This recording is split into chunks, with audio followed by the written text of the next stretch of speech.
వెళ్తే పేడమై వెళ్ళేవాడు.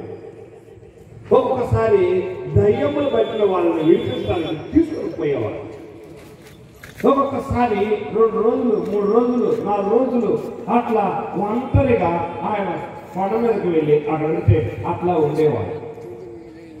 అట్లా శిష్యులు ఆయన వెంట 3.5 ఏళ్ళు ఉన్నారు. ఎన్నేళ్ళు ఉన్నారు? 3.5 ఏళ్ళు ఉన్నారు శిష్యులు ఆయన వెంట. యేసు ప్రభువారు 3.5 ఏళ్ళే పరిచయం చేసింది. అంటే దేవుని రాజ్యముల గురించి ప్రకటించింది కేవలము 3.5 ఏళ్ళే.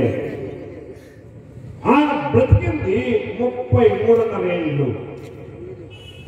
30 ఏళ్ళు ఇంటిలో తల్లిదండ్రులకు ఎంతో సహకరిస్తూ ఉన్నారు.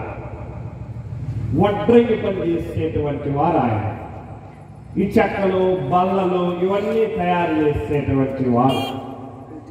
చరిత్ర ఏం చెబుతుందంటే మరియా యోసేపులు వారిద్దరికి వివాహం కాకముందుకు పరిశుద్ధాత్మ దేవుడు అంటే ఆ దేవదేవుడు ఉన్న ఆ దేవుడు మరియ గర్భము గుండా ఈ లోక రక్షకుడుగా దేవుడు వచ్చాడు.